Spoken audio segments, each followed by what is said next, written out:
여기가 뉴질랜드 남섬에 퀸스타운이라고 아주 아름다운 데가 있습니다. 거기에 카왈라우라고 세계에서 제일 먼저 번지 점프를 만든 데가 여기 이 강입니다. 이 강이 지금 이 색깔이 잘 안 보입니다만 코발트색입니다. 이 밀포드라고 빙하가 녹은 물이에요. 여기서 이제 제가 처음으로 모험을 합니다. 45m를 뛰어내렸어요. 저희 마누라가 박수를 치고 있습니다. 여기는 대관령에서 제가 패러글라이드하고 이렇게 낙하산 타고 뛰어내리는 거 했습니다. 요거는 2015년에 미국 와이오밍 가서 행글라이딩을 했는데 동영상을 봐야 좋은데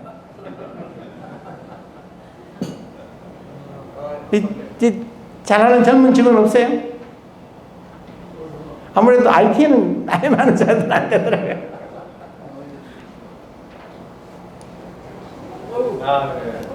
이게 이제 제가 장관 그만두고 2011년 4월에 하와이에 가서 처음으로 스카이다이빙을 했습니다.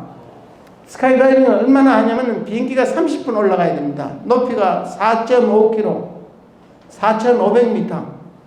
거기서 뛰어내리면은 시속 250km로 내려옵니다. 그래서 이게 지금 낙하산 안 피고 내려오는 겁니다.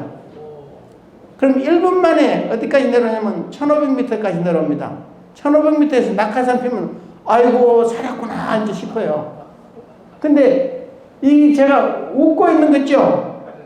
울고 있습니다. 얼마나 무서운지 잡을 거는 없고 막 떨어지니까 아 하는데 그 1분 사이 입이 다 말라버렸어요. 얼마나 무서운지. 근데 요걸 사진 누가 찍었냐면은 맞은편에 이게 지금 화면이 잘 안 나옵니다만은 엄지손가락이 제 거 아닌 사람이 있습니다. 저보다 먼저 뛰어내린 사람이 전문가가 이 하늘에서는 사람이 마음대로 왔다 갔다 해요. 방향도 조정하고 속도도 조정하는데 이 부피가 표면적인 넓으면 천천히 떨어져요. 이 겨드랑이에 천을 붙여서 그러니까 표면이 넓으니까 먼저 뛰어내리는데도 채공 시간이 오래되는 거예요. 그 사람이 기다리고 있다가 저희들 떨어지니까 제 손을 압수를 해가지고 그 사람도 손을 가지고 이 표면적을 넓게 해야 되잖아요. 이빨에다가 실을 묶어가지고 모자에다가 카메라가 있어가지고 입을 빠빠빠빠 할 때마다 사진 찍더라고요.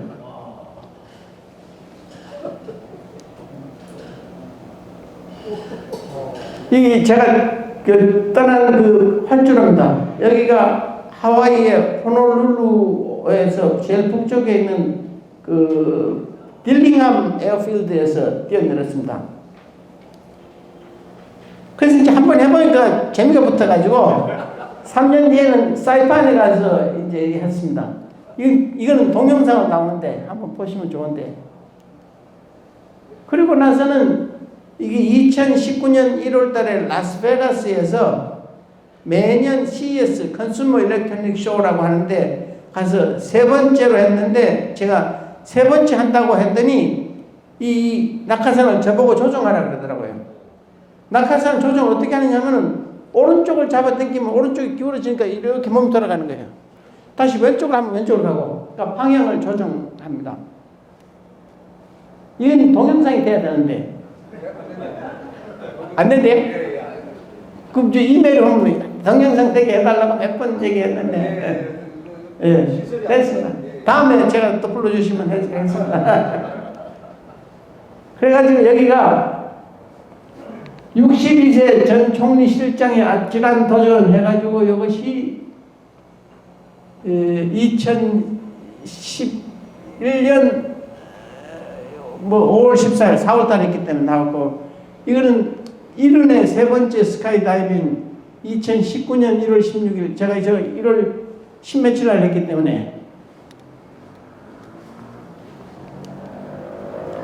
그래가지고 한번 네 번째 하려고 코로나가 있는 2021년에 하와이에 이제 친척이 있어서 가서 다시 스카이다이빙 하라고 원래 갔던 데를 갔습니다. 갔더니 그 회사가 망해버렸어요. 2년 전에 5명이 비행기 타고 올라가다가 비행기가 추락해가지고 다 죽어버렸어요. 그래서 제가 첫 번째 갔던 그 하와이 그 회사가 없어져가지고, 그래서 꽁 대신 닭이라고 내려오다가 보니까 사람들이 이걸 하더라고요. 패러글라이딩. 이 패러글라이딩은 옛날에 이 통상교섭본부장 한 김종훈 씨, 그 양반이 대구 사대부고 나오고 하는데 영어도 잘하고 그런데 배짱이 좋아요. 그래가지고 할리 데이비슨 타는데 이거를 패러글라이딩을 어디서 배웠냐면 제네바에서 배웠습니다. 제네바에 외교관 하면서 하는데 제네바에서 차로 한 40분 가면 앞에 한 800m 절벽산이 있어요. 거기서 배웠는데 이 패러글라이딩 낙하산이 이렇게 크잖아요. 굉장히 안전합니다. 근데 사람 무게 때문에 자꾸 땅으로 떨어지잖아요. 근데 그 김종훈 본부장 얘기에 의하면은 국회의원 했잖아요. 강남에서. 이 눈에 안 보이는 상승 기류가 있대요. 글로 가면은 낙하산이 무게가 있지만 위로 올라간대요. 그 상승 기류가 주로 어디 많으냐 하면 절벽에 있습니다. 바다에서 바람이 막 불어오다가 절벽에 부딪히면 바람이 갈 데가 없으니까 올라가거든요. 여기서는 하루 종일 할 수가 있어요. 일로 붙으면 올라가니까 그럼 다시 절로 나갔다가 다시 또 내려오면은 무게가 떨어지려면 붙으면 또 올라가고 그래요. 그걸 하다가 김종훈 본부장이 어떻게 했냐니까 처음 배울 때니까 낙하산이 이게 한 10m 됩니다. 옆이 잘 안 보여요. 붙어요. 올라가니까. 붙다가 되니까 절벽에 한쪽, 낙하산 한쪽이 부딪히니까 쪼그라들어 있어요. 낙하산은 쪼그라들면 그대로 바닥에 떨어지지 않아요. 그러니까 절벽에 추락을 했는데 절벽 중간에 이렇게 틈이 있는데 거기 떨어졌어요. 김종훈 본부장이. 그러니까 죽다가 살아났잖아요. 그래가지고 핸드폰 꺼내가지고 이제 그쪽으로는 911이고 우리는 119 붙어서 사람 살려달라고. 그랬더니 어떻게 하는지 아십니까? 당신 거기서 지금 바로 구해줄까? 헬리콥터로. 아니면은 이 산악반이 가서 구해줄까? 그거는 한 5시간 기다려야 되고 한다. 헬리콥터를 보내면 $1,000. 사람이 가서 구해주면 $300. 네 돈으로 내라는 거예요. 이 국가의 기능도 이거 아무로 공고를 해주면 안 됩니다. 제가 그때 노무현 대통령 있을 때 내가 정말 웃긴 것은 이라크에 가지 말라고 했는데 그때 그 자기 돈 벌려고 건설회사 간 놈이 잡혀가지고 죽었어요. 그거를 이 김포공항에 온 거를 우리 국가 비행기를 태워가지고 보내가지고 국가가 잘못했다고 완전히 텔레비에서 막 요새 제가 사람들 이렇게 하듯이 하고 해가지고 돈 주고 하는데 그거를 대통령 앞에서 토의를 했다니까요. 그 이름이 뭔지 김머식인데. 그런데 그때 그 기자들하고 제가 얘기 들어보니까 얼마나 이 사람들을 좌파리 조직적으로 하냐면 만나지도 않은 누나가 부산에 사는데 KBS 기자들이 와서 막 땅치고 울으라고. 그러면 국가에서 돈이 나올 거라고. 그러면 또 KBS는 화면이 폼나잖아요. 내 동생 억울한 동생 죽었다고. 지가 잘못해 가서 죽은 건데 우리로 치면은 스위스나 저런 나라로 치면 지가 돈 내야 되고 지 비행기로 지 돈으로 와야 돼요. 일본 같은 데도 웬만한 것 같은 것도 자기가 바라 그러고 미국이나 다 그래요. 우리는 국가나 이 정부나 지방정부의 이 기능이 공과라고 생각하는데 공과 아닙니다. 그거 다 국민들이 세금 내서 하는데 네가 돈도 안 낸 놈이 네 잘못을 한 걸 왜 우리 보고 돈 내라 그러냐. 그런 개념들이 좀 있어야 될 것 같아요. 그래서 아까 말씀드린 거고 이 다 저보다 더 잘 아시니까 임진왜란의 그 유성룡 대감이 쓴 징비록에 보면은 뭐라고 되어 있냐면 이거는 나라도 아니라 그랬어요. 나라가 국가도 못 지키고 고니시 유키나가하고 가토 기요마사가 오는데 부산진에서 내려가지고 몇만 명이 3주일 만에 서울까지 와요. 서울. 그때는 큰 신장로라든지 이런 것도 없고 다리도 없었어요. 근데 우리가 군대가 있고 저항이 있으면 그거 어떻게 올라오겠어요? 거의 저항이 없이 그냥 올라왔다는 거예요. 그래가지고 이 선조는 도망갈 생각만 하고 그 유성룡 대감이 선조보고 당신이 이 나라를 떠나면 당신은 이제 더 이상 이 나라의 국왕이 아니라고. 근데 그때 일반 국민들 생각을 어땠냐 하면은 이 양반들하고 뭐 왕족들하고 관리들이 자꾸 뜯어먹기만 하니까 어느 놈이 와도 좋다. 그런 얘기 할 정도로 됐단 말이죠. 그렇습니다. 그때도 벌써 한반도를 분할을 해내서 명나라의 심유경하고 고니시 유키나가가 몇 년을 이 휴전협정을 하면서 하는데 도요토미 히데요시는 엄청나게 여기를 하고 있고 명나라와 왕제는 또 더 세고 하니까 교섭은 안 되는 가운데서 방법은 한반도를 나눠가지고 일본이 가져가고 명나라가 가져가죠. 그런 것이 우리 유성룡 대감하고 이런 사람들이 막았고 또 마침 도요토미 히데요시가 죽는 바람에 우리가 깼단 말이죠. 그런데 웬만한 나라 같으면은 저렇게 고생을 해서 1592년에 고생을 했고 국가가 7년 동안 전쟁을 했으면 정신을 차려가지고 국가를 방해할 생각을 해야 되는데 선조, 그 다음에 인조, 바로 한 1623년에 인조 반정이 이제 골벽 잡고 1636년에 청나라가 후금 누르하치가 떴는데 우리는 명나라만 높은 나라는 줄 생각하고 이 세상이 바뀐 걸 모르고 계속 하다가 청나라, 나중에 후금이 청나라가 됐는데 이런 놈이 있냐고 하면서 청태종 홍다이지가 10만 대군을 이끌고 왔는데 우리는 저 사람들이 군대도 제대로 우리가 보고도 안 되고 하니까 아직 며칠 더 걸릴 줄 알았던데 이제 인조 왕이 아는 것은 바로 이 불광동 저 위에까지 왔을 때 아는 거예요. 그래서 불이 나게 옛날처럼 강화도를 그전에도 정나라들이 왔으니까 강화도를 가려고 하는데 길이 막혀버려가지고 할 수 없이 남한산성 들어갔다고요. 남한산성 들어가서 40일 있었는데 그 책에 읽어보면은 송복 선생 쓴 책에 보면은 먹을 거 군사가 10,000명인가 20,000명 있는데 먹을 거는 부족한 건 당연하고 입을 옷이 없어가지고 가마떼기를 줘야 되는데 가마떼기도 모자라고 그랬대요. 그런데도 그 안에서 계속 싸워야 된다고 말아야 된다고 그러고 전혀 비현실적인 얘기를 하다가 우리나라 역사상 최고의 그 창피를 당했잖아요. 1637년에 인조 왕이 전부 왕복도 다 벗고 여기 잠실에 가가지고 그 삼전도에서 9번 머리를 조아리고 3번 무릎을 꿇고 하는 그런 창피를 당했는데 그러고 나서도 정신 못 차려가지고 결국 우리가 일본한테 잡아먹였잖아요. 근데 이거 다른 나라는 어떠냐 하면 제가 지난번에 페루 갔더니 1535년에 잉카 피사로라는 사람이 잉카 제국을 멸망시키면서 쿠스코에 있던 그 수도를 바닷가, 쿠스코는 해발 2,500m입니다. 3,500m입니다. 이 바닷가에 있는 피사로 궁인데 그때 만든 궁이 이런 모습이었는데 우리는 1865년 고종 이 경복궁을 재개를 하려 다시 건축을 하려다가 국가가 완전히 재정이 바닥이 나버렸지 않습니까? 그러니까 참 우리는 못 살고 불쌍한 나라였다.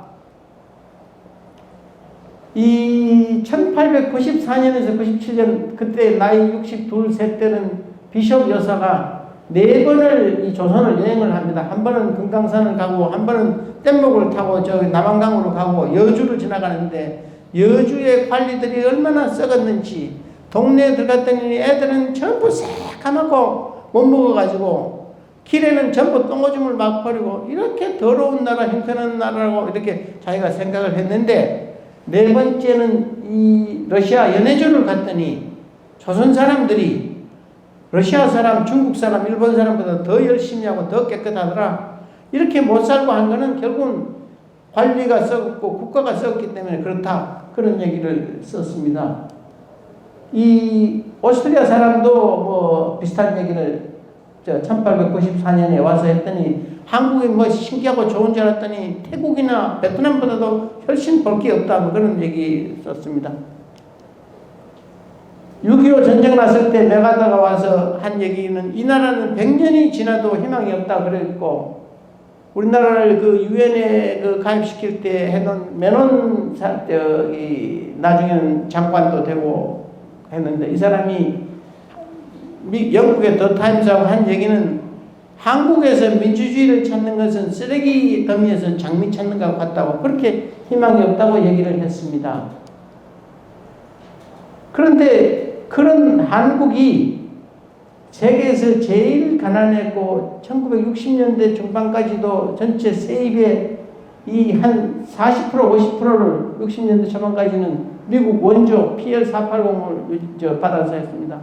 그 다음에 우리나라 지금 세종로에 있는 미국 대사관하고 옛날에 저희들이 근무했던 지금 서울역사박물관하고를 미국 돈 냈고 필리핀 건설회사가 지었습니다. 우리는 건설회사가 없었기 때문에. 그렇게 우리보다 3배 더 잘 살고 저희보다 조금 앞서 졸업한 사람들, 민상기 교수, 저보다 한 3년 선배인가 2년 선배인데 윤대 총장, 이런 양반들은 필리핀에 유학 갔어요. 필리핀이 그렇게 잘 살았어요. 그런 필리핀이 우리보다 4배 더 잘 살았는데, 우리가 지금 62년에 91달러고 61년에 82달러였는데 필리핀은 우리보다 3배 가까이 더 잘 살았어요. 근데 우리는 지금 3만 한 4천 불, 3만 5천 불이고 필리핀은 3,500불입니다. 제가 2003년에 국제금융 차관부 할 때, 그때 우리 김광림 의원님은 차관하실 때 김진표 부총리 모시고 ADB 총회도 하고 아세안 총회도 한다고 마닐라를 갔습니다. 그랬더니 필리핀 장관이 회의 도중에 아침 10시쯤 와서 자기네 아로요 대통령이 우리를 보고 싶어 한다고 말라카냥 궁에 오라는 거예요. 오후 3시에. 아무 회의 도중에 일국의 대통령이 오라 그러는데 안 갈 수가 있나요? 김진표 부총리하고 저하고 둘이 이제 갔어요. 말라카냥 궁에. 그 대통령이 딱 하는데, 그 대통령이, 여자 대통령이 저보다 키가 더 작아요. 근데 얼마나 당돌하게 얘기를 하는지, 영어도 잘하면서 6.25로 한국이 어려울 때 필리핀이 와서 도와줬다. 지금 한국의 인건비가 엄청 비싼데 필리핀 싼 근로자를 보내주고 도와준다요. 너희들이 나 좀 도와달라. 그래서 우리한테 우리가 그 싼 금리로 빌려주는 국가 차관이 있습니다. EDCF라고. 그거 한도가 찼어요. 50억 불인가. 근데 그 한도 관계없이 마닐라의 교통이 얼마이니까 경전철을 지어달라고. 그래서 김진표 부총리하고 저하고 합시다. 대통령이 저렇게까지 얘기하는데, 그래서 그 이후에 마닐라 가면 지금도 그 경전철이 다니고 있습니다. 여기서 제일 인상적인 것은 1인당 국민소득이 85달러인데 3만 5천 달러 이렇게 올라갔고, 수출이 4천만 달러 해가지고 팔 게 없어가지고 이 가발 팔고 중석 팔고 합판 팔고 그랬는 나라인데, 64년에 1억 달러 됐을 때 박정희 대통령하고 전부 박수치고 그랬거든요. 근데 지금은 전 세계에서 우리가 7대 무역 대국이 됐습니다. 수출이 16,000배가 늘어났어요. 더 중요한 거는 옛날에 61년에 평균 수명이 53세예요. 근데 60년 만에 2022년에 지금 평균 수명이 83세입니다. 60년 만에 사람 수명이 30년이 더 늘어났어요. 이거는 기적입니다. 기적. 이렇게 짧은 세대 안에 세계에서 가장 못 사는 나라가 민주주의도 하고 세계 10대 경제대국도 된 건 이건 기적입니다. 제 생각에는 이 기적은 왜 일어났느냐? 결국은 우리가 이씨 조선에서 이 인조 선조가 하는 거 봤지 않습니까? 고종이 하는 거 봤지 않습니까? 그 다음에 관리들 썩은 거 봤지 않습니까? 형편없는 나라니까 나라가 망하는지도 모르고 앉았는데 한일 합방이 됐잖아요. 그러니까 그전에는 민주주의도 없고 기업도 없었다고요. 그 다음에 일제시대 때는 일본 사람 위주로 했잖아요. 그러다가 우리 힘으로 해방된 게 아니라 미국이 일본한테 이겨가지고 45년에 해방이 되니까 우리가 독립이 됐단 말이죠.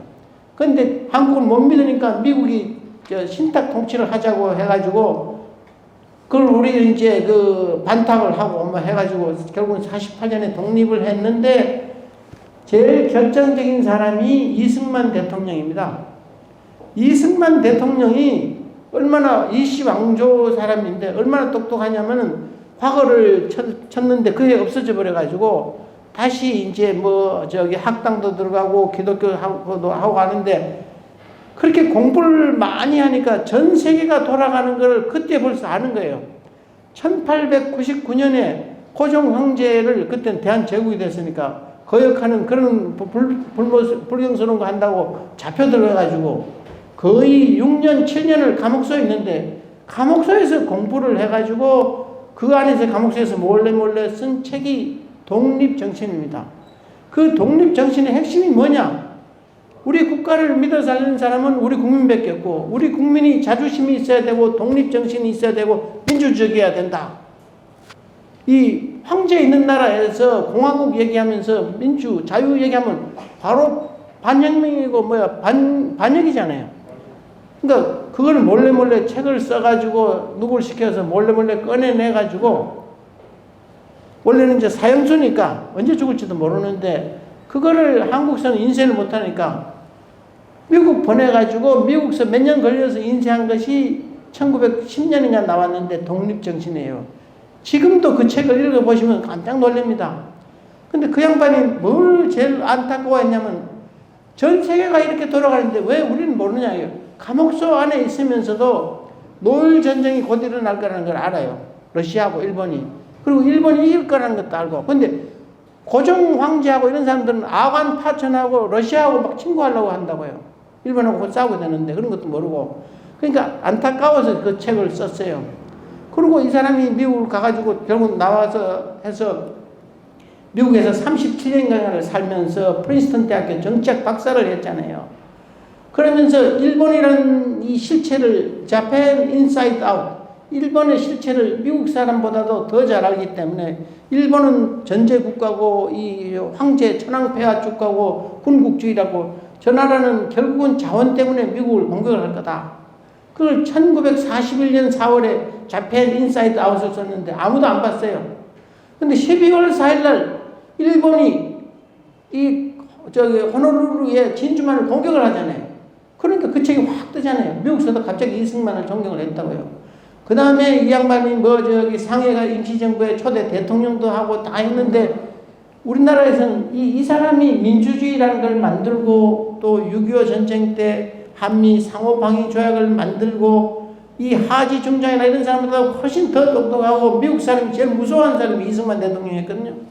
그런 사람이 우리의 정부의 기초를 만들어서 민주주의가 됐기 때문에 우리가 이렇게 잘 산다. 둘째는 제 생각에는 박정희 대통령이 18년 동안 있으면서 경제 제일로 하고 능률 위주로 하고 또 경쟁을 시키고 새마을 운동을 할 때도 잘하는 마을에는 벽돌이나 기와나 뭘 더 주고 못하는 데는 안 줬거든요. 경쟁을 시켰거든요. 그게 시장 경제라고요. 그리고 기업인들을 애로사항에서 금방금방 해결하고 그때 한 손은 총칼을 들고 한 손은 우리 그걸 삽을 들자고 하면서 일하면서 싸우자 그랬잖아요. 그때 만들어 놓은 창원에 있는 이 우리 군수공장. 왜냐하면 카터가 군대를 뺀다고 하니까 우리가 우리를 지켜야 되겠다고 생각을 해서 제일 첫 번째 하려고 한 게 원자탄 만들려고 했는데 그것 때문에 미국에서 엄청 견제를 했고 두 번째는 그게 총칼을 만드는 거, 대포를 만드는 거의 제일 핵심은 철이니까 포항제철을 만들고 그 다음에 각 기업별로 할당을 해가지고 너는 대포를 만들어라, 너는 소총을 만들라고 해서 이번에 우크라이나 전쟁 때 한화에서 우리나라 K2 자주포고 호주에도 지금 그런 거 나가고 또 장갑차도 나가고 어저께도 풍산에 그 유진 회장님 만났는데 거기도 지금 미국이고 우크라이나고 대포알이고 소총알이고 엄청 팔린대요. 그 기초를 다 박정희 대통령 때 마련한 겁니다.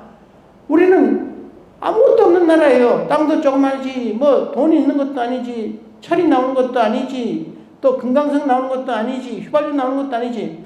그러니까 오직 사람밖에 없는 나라에서 하게 한 기초는 시장경제 기업 위주. 그래서 이승만 박정희 대통령하고 우리의 그 이병철, 정주영, 박태준 이런 기업인들 또 근로자들인데 제가 데리고 있던 친구가 우리 김 장관님 잘하시고 김 의원님 잘하시는 분인데 영어를 잘하고 해외에서 잘해서 중동의 사람들을 모아요. 정부 관리, 고급 관리, 기업인들 몰려와서 한국을 배우게 하다갔다고. 그러다가 코로나 때문에 못하고, 그러다가 또 이 문재인 대통령 있을 때 이 자기 동생이 재경부 있었는데, 일부러 한직을 보내가지고 화가 나고 막 그랬는데, 그 친구가 이제 서울에 중동에 쿠웨이트나 사우디나 이런데 그 기업인들이나 정부 관리로 오면은 한국이 왜 이렇게 성공했느냐 그러면서 한국의 리더십을 설명해 달라 그래서 제가 이병철, 정주영, 박태준 이 사람들에 대해서 그 사람들한테 설명을 뭐 몇 번을 했습니다. 오는 사람들마다. 그 얘기만 가지고도 몇 시간을 얘기할 정도로 그러니까 우리가 이런 이 세 가지 덕, 민주주의와 시장 경제, 우리 기업인들, 이 덕에 우리가 이만큼 먹고 산다. 그런 생각을 늘 하고 있습니다.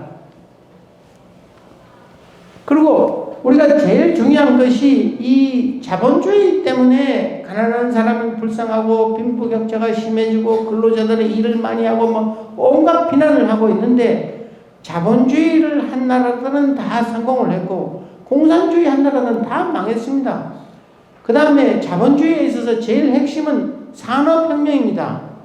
이 1760년부터 뭐 1850년 사이에 산업혁명이 전 세계를 바꿨는데 산업혁명 이전에 1700년 동안에 1년에 세계 경제가 성장하는 율이 0.02%. 그러니까 아무것도 성장 안 한 거예요. 산업혁명 이후에 전 세계 성장률이, 평균 성장률이 2%, 옛날보다 100배가 더 올라갔어요. 그거를 세계 경제의 30%를 차지하는 명나라에서 안 일어나고 저 섬 귀퉁이에 있는 영국서 왜 산업혁명이 일어났느냐? 제일 중요한 게 자기 재산 보호하는 겁니다. 영국은 몇백 년 동안 왕이 재산을 함부로 뺏어가는, 세금 뺏어가는 거, 왕이 함부로 군대 보내는 거, 그거 안 하겠다고 마그나 카르타부터 시작을 해서 몇백 년을 싸워서 자기들이 얻은 것이 이 자유, 권리, 개인 재산 보호 아닙니까? 그러니까 내 재산이 되니까 내가 죽자고 새로운 아이디어를 제임스 와트도 나오고 뭐 하는 거 아닙니까? 명나라나 우리나라 같으면 해봐야 관리가 다 뺏어가는데. 그래서 이 자본주의가 되었고, 그 자본주의가 되는 바람에 영국에 보통 뭐 애들 한 200만 명씩 맨날 죽는 애들이 다 사는 거예요. 산업혁명을 해서 잘 살게 되니까 이 먹을 게 막 남아도니까 죽던 애들이 다 살아나서 그러다가 보니까 공장에서 일 많이 시키고 빈부격차는 심하고 그래서 영국서도 이렇게 사회주의 운동도 많이 나오고 했습니다만 총체적으로 보면 자본주의 때문에 성공을 한 걸 우리가 잊어버리고 있다. 그래서 이런 상황 하에서 지금 한국 경제는 어떤 상황이냐? 너무 문제가 지금 많습니다. 과거에는 우리는 잠재성장이라고 우리가 가지고 있는 지식, 경영 능력, 자본, 노동 모든 걸 다 해서 물가를 올리지 않고 인프레를 올리지 않고 돈 많이 풀면 빨리 성장할 수 있지만 머지않아 곧 인프레가 생기기 때문에 인프레를 올리지 않고 최대한 성장할 수 있는 것을 잠재성장률이라고 합니다. 그 잠재성장률이 옛날에는 10%, 7%, 5%인데 지금은 2% 밑으로 떨어지고 있고 앞으로 10년 내에 1% 밑으로 떨어지게 된 그런 상황입니다. 그리고 우리가 이 YS 정부 외환위기 했다 하지만 그때의 평균 성장률은 7.8%였어요. YS 5년 동안이요. 지금은 뭐 2%도 안 되고 그랬습니다. 이걸 제일 큰 문제는 살기 좋아지니까, 건강이 좋아지니까, 영양이 좋아지니까, 병원이 막 생기니까 평균 수명이 막 늘어가지고 세계에서 제일 빨리 노령화가 되는데 우리가 이 65세 인구 이상 인구가 7%가 되면 고령화 사회라고 합니다. 14% 이상이 되면 고령 사회라고 그러고 이 30%가 넘으면 초고령 사회인데 한국은 고령 사회에서 고령화 사회까지 18년, 일본은 24년, 미국은 73년 걸렸어요. 그러니까 지금 일본보다 미국보다 한국이 제일 고령화가 빨리 진행되고 있습니다. 그 다음에 결혼을 안 하고 결혼하는 애들도 애를 안 낳고 하니까 세계에서 OECD 국가 중에서 지금 제일 애 안 낳습니다. 부부가 같이 애를 낳아야 되기 때문에 사람 수를 같이 유지하려면은 여자가 합계 출산율입니다. 여성이 가임할 수 있는 여성이 평생 애를 몇 명 낳아야 되느냐 하는 게 합계 출산율이라는데 18살부터 45살까지 여자가 평생 애를 몇 명 낳는 것이 합계 출산율인데 2.1명이 돼야 됩니다. 왜냐하면 0.1명은 애들이 가다가 교통사고든지 어릴 때 죽고 하니까 죽는 사람이 있으니까 2.1이 돼야 인구가 유지가 되는데 우리는 1 밑으로 좀 떨어진 지가 벌써 몇십 년이 됐고 지금은 재작년에 0.8이고 작년에 0.7이니까 얼마 없으면 한국이 없어질지도 모르는 이런 위급한 상황입니다. 그 다음에 이 옛날에 고도 성장하는 과정에 박정희, 전두환, 노태우 이때는 이 노조를 많이 탄압을 했습니다. 그러다가 87년 민주화 운동부터는 노조가 너무 세져가지고 했는데 다른 나라도 다 그랬으니까. 근데 지금 30몇 년이 지나갔으면 원위치에 돌아와야 되는데 안 돌아오는 거예요. 제가 이 경제학 배울 때 1960년대에 미국에서 누가 제일 힘이 세냐는 게 뉴스윅 타임스에 나오는데 미국 대통령이냐 미국 상원의장이냐 뭐였는데 아니에요. 누가 제일 세냐 AFL-CIO 미국의 노조위원장이 제일 세요. 조지 민이라고. 일본도 슌토라 그래서 60년대까지 맥 데모했어요. 독일도 그랬고 영국도 그랬습니다. 영국은 마가렛 대처가 와서 완전히 바꿔놨고 미국은 레건 대통령이 바꿔놨고 독일은 게라르트 슈레더라고 노조위원장 출신이 바꿔놨습니다. 일본은 벌써 자동적으로 바꿔가지고 일본은 노조가 없기 때문에 일본의 그 경단련하고 노조를 당대로 하는 우리나라 경총 같은 니케이렌하고 2002년에 합쳤어요. 우리는 아직도 전 세계에서 가장 노조가 센 나라가 되고 노사분교가 많고 우법천지입니다. 그러다가 보니까 노조 파업 때문에 근로손실 일수가 1000명당 38일인데 일본에 비해서 195배 많아요. 그러니까 누가 여기 투자하기 좋겠어요? 그리고 모든 사업장, 신문에 계속 나옵니다만 사업장마다 노조가 왕이잖아요. 제가 이 차관 때 2005년에 두만강 유역 개발을 하는 그 회의가 있어가지고 중국 장촌에서 있었습니다. 거기 누가 나오냐면은 중국, 북한, 한국, 몽고, 러시아 뭐 이렇게 나오고 하는데 그 이제 끝나고 나서 제가 이제 관광을 하는데 봉고 버스를 불려서 백두산을 가는데 봉고 버스 가이드하는 여자가 우리 조선족이에요. 연변 출신인데 한국 사람이 얼마나 똑똑한지 그 사람이 공부를 잘하니까 공무원을 했는데 중국 공무원 비전이 없다고 그래가지고 관광 가이드를 하는데 남한을 한 8번 왔고 북한을 한 3번 갔대요. 그랬더니 하는 얘기가 그 버스 안에서 저보고 하는 얘기가 북조선에 가면은 공산당이 왕이고요.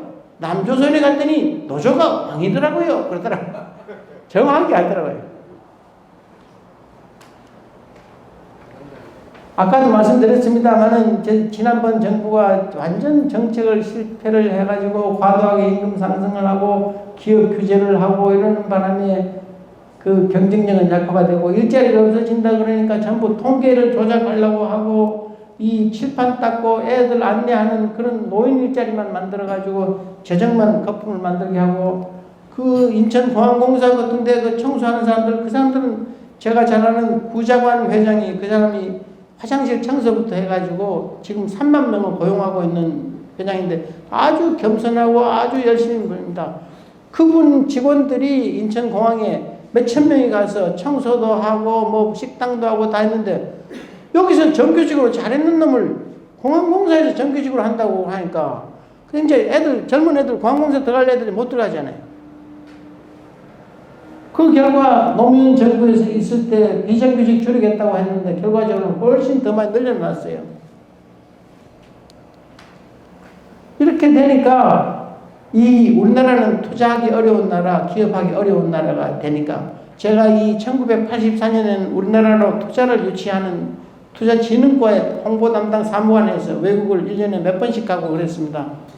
그때는 우리나라 해외 투자 하나도 없고 전부 외국 투자 오는 그런 건데 지금은 문재인 정부 5년 동안에 한국이 얼마나 투자하기 어려우냐 하면은 숫자로 나타납니다.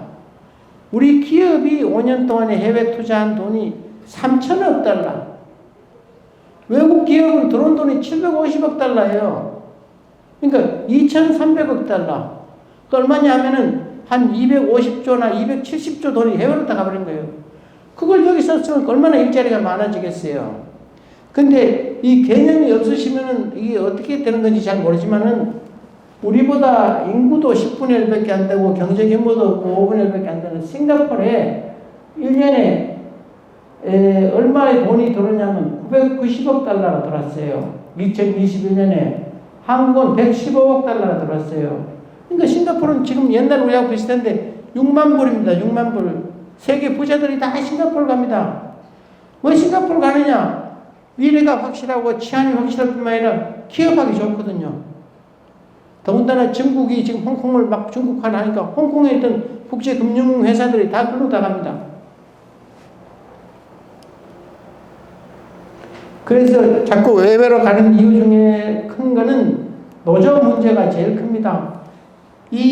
제가 노동법도 공부도 하고 노조 업무도 많이 하고 뭐 이랬었는데 노조의 기본 이념이 뭔지를 모르는 거예요. 뭐냐 하면은 이 산업혁명 이후 근로자들이 너무 착취를 당하고 너무 과잉 근로를 하니까 그 사람들을 보호하기 위해서 경영자하고 대등하기 위해서는 노동자들을 조직을 하게 해준다.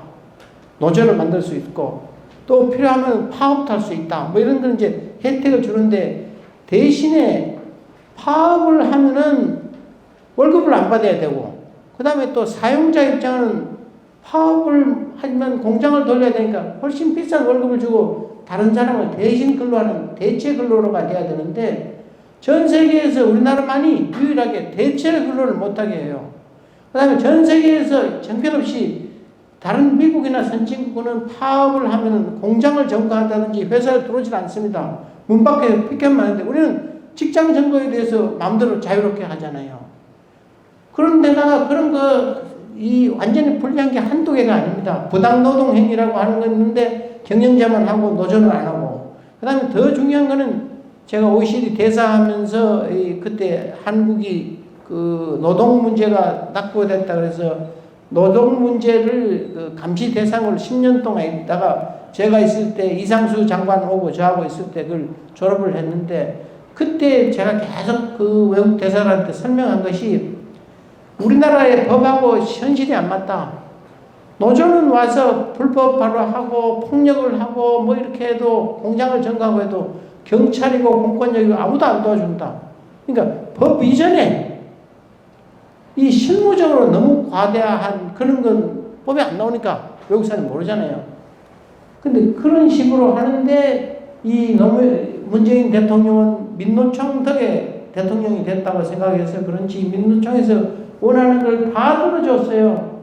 실업자나 해고된 사람도 노조 가입하도록 해야 됐고 노조 전임자 이금도 무조건 주라고 했고 직장 정보도 완화 못하도록 했고 전부 노조 위주로만 이렇게 만들어 가지고 하니까 노조 가입률이 얼마나 늘었냐면은 문재인 정부 들어와서 한 80만 명이나 더 늘었어요. 노조 가입하면 훨씬 대우를 받으니까. 그 말은 뭐냐? 결국 우리나라 기업이 일하기 어렵다는 거고 그렇게 되면 어떻게 되느냐? 기업을 안 하든지 해외로 가버린다. 그렇게 되면 뭐가 되냐? 젊은 사람의 일자리가 점점 더 없어지고 우리나라 성장률이 낮아지고 성장률이 낮아지면 세금을 못 거두니까 점점 더 못 살게 된다. 그럼 결국 불쌍한 사람이 더 불쌍해진다. 그 다음에 우리나라는 기업 규제가 너무 많습니다. 뭐 워낙 많기 때문에 말도 못하고 매번 정부마다 아무리 바꾼다 해도 또 안 바꾸고 그러고 있습니다. 아까 말씀드린 재정 건전성 얘기를 다 들었고 지금 이제 팬데믹은 어느 정도 끝나가고 있는데 세계 질서가 완전히 지금 우리한테 불리한 방향으로 가고 있습니다. 우리가 운이 좋았던 것이 아무것도 없는 나라에서 박정희 대통령이 이 수입 대체 산업을 아니라 수출 위주로 하던 걸 했거든요. 그때 제가 모시던 우리 변영윤 선생이나 이런 사람들은 박정희 대통령 경제정책 욕을 많이 했어요. 우리가 수입 대체를 해야 되고 균형 성장을 해야 되고 그때 제일 웃기는 거는 제가 대학교 다닐 때인데 68년에 경부 고속도로 놓으니까 김영삼, 김대중 대통령만 막 들어눕는 게 아니라 변영윤 선생님 같은 우리 경제학자들도 다 반대했어요. 고속도로가 없었으면 우리가 어떻게 되겠어요? 제가 천주교 신자인데 우리나라 천주교에서 제일 높은 양반이 그 몬시뇰인데 정의체 몬시뇰인데 정의체 몬시뇰이 그때 김천에서 새끼 신부 보좌 신부를 했대요. 근데 얼마나 의욕이 많겠어요. 그 농민들 젊은 사람들이 와서 우리 신자들이니까 그냥 막 겨울 되니까 술 마시고 노름하고 하니까 이 친구들아 노는 시간이 있으면 농사를 겨울에 못 지면은 뭐 다른 걸 만들든지 해서 팔아야 될 거 아니냐 했더니 하는 얘기가 만들면 어디다 팝니까? 태국 가려면 3일 걸리는데 그거 뭐 밀집 갖다 팔아가 뭐가 낫겠냐고. 그래서 교통이 있어야 물자가 왔다 갔다 하고 사람이 왔다 갔다 하고 완성품을 팔 수가 있기 때문에 교통이 제일 핵심입니다. 박정희 대통령이 독일을 가보고 나서 광부들하고 간호사들 볼 뿐만 아니라 아우토반이라는 고속도로를 가보고 나서 저기 있어야 되겠다고 우리나라 경부고속도로를 만든 거 아닙니까? 그래서 이 고속도로를 만들고 그다음에 잘한 것이 수출 위주로 했는데 그렇게 수출 위주로 할 수밖에 없었던 것은 우리가 자원이 있기 때문에. 근데 우리가 아주 행운이었던 것은 1차 세계대전이 막 싸우고 하는 거 그러고 났더니 다시 2차 세계대전이 나는데 가장 큰 이유는 나만 잘 살겠다고 하는 거거든요. 경제학적으로는. 그러니까 남은 나라 물건에 들어오는 걸 못 들어오게 하든지 관세를 높게 하든지 서로 또 땅 따먹게 하고 물자를 못 가게 하니까 그런 걸 없애기 위해서 미국이 나서서 브레튼 우드 체제라는 걸 만들어서 자유무역 체제를 만들자. 그래서 세계은행을 만들어서 가난한 나라를 도와주고 IMF나 만들어가지고 환율을 가지고 자국 이익을 너무 보호하지 못하게 환율 조작을 못하게 하고 그 다음에 이제 WTO가 나중에 나왔습니다만 가트하고 뭐 이런 거 해가지고 결국 자유무역을 전 세계에서 미국이 앞장서서 했어요. 그러니까 우리가 수출을 미국에도 할 수 있고 막 할 수 있잖아요. 그것 때문에 우리가 이렇게 아무것도 없는 나라가 잘 살았는데 지금은 이 코로나도 생겼죠. 중국하고 갈등이 있으니까 중국하고 거래하지 말아죠. 우크라이나에서 러시아하고 하죠. 미국도 트럼프 같은 사람이 나오니까 아메리카 퍼스트 하죠. 그러니까 자유무역지 미국이 지금 WTO 우리 그 김현종 씨가 이 트리뷰널이라고 해서 무슨 문제가 각국별로 있을 때 재판을 하는 항소 재판원에 재판관이 5명인데 지금 1명 남았어요. 그 두 번째 나간 사람이 김현종이거든요. 근데 미국이 그걸 안 쳐오게 하는 거예요. WTO를 하면 중국이 힘이 세니까. 그러니까 미국부터 이 자유무역 체제에서 빠꾸를 해가지고 지금 우리 보고 뭐 반도체 하지만 이번에 나온 IRA라든지 인플레이션 리덕션 액트고 뭐 하는 게 전부 자국 이익 보호를 하죠. 중국 자국 이익 보호하죠. 유럽도 전부 자국 이익 보호하니까 이제는 옛날처럼 자유무역이 안 되는 세상이 왔습니다. 그걸 또 중재해주는 WTO라는 국제기구도 없어졌어요. 그러니까 우리 같은 나라는 굉장히 힘듭니다. 그런데 코로나 때문에 또 막 완전히 무너져 버렸잖아요. 그래서 이 2008년에 국제금융위기가 나고 나서 돈을 전 세계적으로 엄청 풀었어요. 엄청 풀면서 저도 경제학을 했습니다만은 경제학은 돈을 풀면 물가가 올라가는 건데 돈을 그렇게 많이 풀려도 물가가 안 올라간다고 하면서 새로운 경제학이 필요하다고 전 한 몇 년 전에 그렇게 얘기를 했어요. 그 말은 뭐냐면 돈이 풀리면 이 화폐의 순환 속도가 떨어졌다. 사람들이 호딩을 많이 한다. 그렇기 때문에 물가가 안 올라간다고 그런 얘기 있었는데 다 거짓말이에요. 결국은 지금 보세요. 전 세계가 물가가 막 올라가잖아요. 그러니까 이런 물가가 올라가니까 우리는 이제 자원값이 점점 더 비싸질 뿐만 아니라 또 이걸 잡기 위해서 이자율을 올리니까 경기가 떨어지고 세계 경기가 떨어지니까 우리는 수출도 안 되고 앞으로 굉장히 경제적으로 어려운 상황이 되고 있습니다. 그래서 아까 금리 잘 되죠. 그 다음에 우리가 이 GDP 대비 가계부채가 102%로 세계에서 주요 국가 중에서 제일 높습니다. 또 우리는 금리를 너무 올릴 수 없으니까 미국이 지금 4.75인데 우리가 3.5니까 1.25% 높은데 이 외환론하고 국제금융론의 제일 핵심이 돈은 안전한 대로 이익이 많이 나는 대로 간다. 이익이 뭐냐면 금리라죠. 그래서 금리 많이 주는 나라로 가는데, 그렇지만 후진국의 금리를 많이 줘도 못 가는 거예요. 불안하니까. 근데 미국은 안전한 나라면서 금리가 높기 때문에 우리 돈이 미국으로 갈 뿐만 아니라 미국에서 투자한 사람 또는 유럽에서 한국에 투자할 사람들도 미국으로 가버린다. 그래서 나중에 이제 자본이 나가기 때문에 할 수 없이 한국에서 또 금리를 올려야 되고 그런 상황입니다.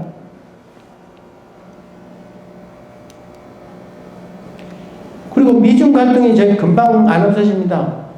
미국 사람들의 제일 큰 생각은 전 세계를 민주주의를 하고 시장 경제를 하자고 해서 이 닉슨이 이 등소평을 만나고 모택동을 만나가지고 개방화를 한 이유가 중국이 잘 살게 되고 하면은 민주화가 되고 국제 질서를 잘 지킬 거라고 생각을 했는데, 중국이 힘이 세면 세질수록 민주화는 되지 않고 국제 질서는 지키지 않고 시장 경제를 하지 않고 거꾸로 하니까, 그러면서 미국의 지위를 뺏어가려고 하니까 미국은 공화당 민주당 관계없이 전부 다 중국을 지금 잡자고 하는 거기 때문에 중국하고 미중 갈등이 금방 안 없어집니다. 앞으로 10년 20년은 더 갈 것 같아요. 그리고 많은 사람들의 얘기가 중국식이 지금 소득이 저렇게 올라가는데도 옛날 거꾸로 모택동식으로 독재를 하게 되면 중국이라는 나라가 지탱을 할 수 있을지 하는 그것도 우려가 된다는 그런 얘기들도 나오고 있는데, 그런데 우리는 우리의 수출을 제일 많이 하는 나라가 중국인데 중국이 나빠지면 우리는 바로 성장률이 1.5%씩 떨어집니다. 그럼 미국은 또 중국하고 하지 마라 그러고, 그러니까 우리가 아주 어려운 이런 상황입니다. 러시아 우크라이나 전쟁 때문에 에너지 가격, 식량 가격이 올라가죠. 그래서 이제 우리 이범 회장님이 제일 잘 아시겠지만 지금 뭐 세계 경제가 안 좋고 반도체 경기가 떨어지고 하니까 우리가 수출은 떨어지고, 반면에 에너지 가격은 가스 가격, 뭐 원유 가격 다 올라가니까 적자가 계속 나와서 이것도 이제 문제가 됩니다. 중국 경제가 앞으로 어떻게 될 건지. 그래서 이런 거를 감안을 할 때 우리가 가야 할 길은 지금 노동개혁을 해야 됩니다.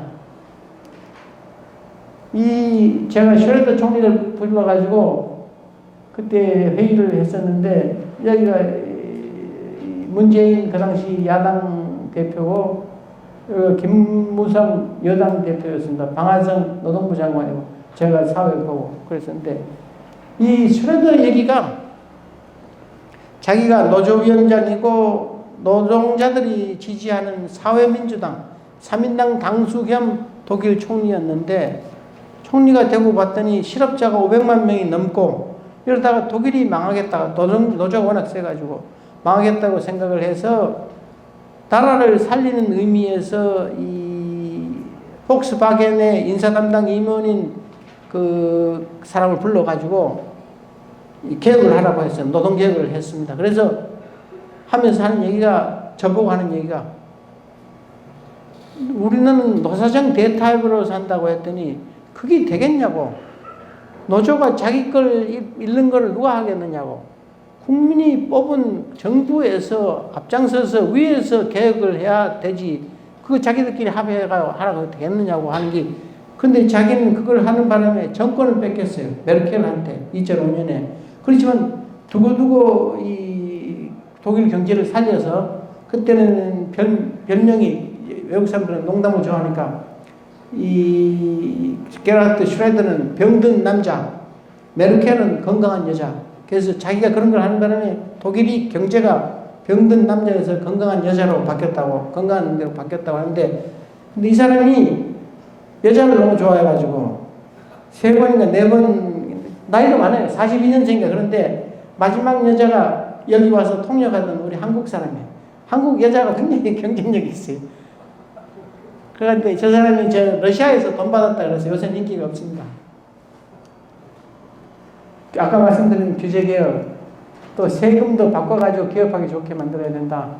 그 다음에 R&D도 많이 해야 되는데, 이번에 반도체 참 우리 김 의원님 잘 아시겠습니다만 야당이 이제 협조해서 뭐 세액공제 올려준다 그러는데, 중소기업은 R&D 세액공제 25%를 하는데 대기업은 6% 해가지고 지금 2%까지 이렇게 계속 떨어져가지고, 이래가지고 어떻게 반도체를 하라고 하겠습니까?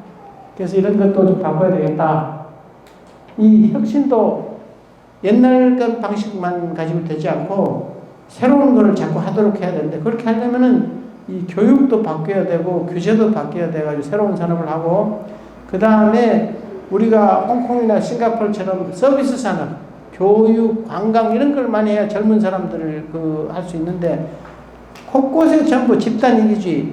병원도 병원 가지 않고 원격 의료도 하면 되는데, 지방에 있는 병원들 이런 데서 전부 죽자고 반대를 하고, 외국 학교, 외국 병원 오는 것도 부산만 간다고 또 반대를 하고, 좌파는 계속 반대를 해가지고, 우리 김광림 의원하고 차관하시고 제가 있을 때, 그때 노무현 정부 때 한국의 서비스 산업을 육성하겠다고 해서 물류 허브, 금융 허브 하겠다고 한 것이 2003년인데 20년 지나서 더 빠빠했습니다. 아무것도 안 돼요.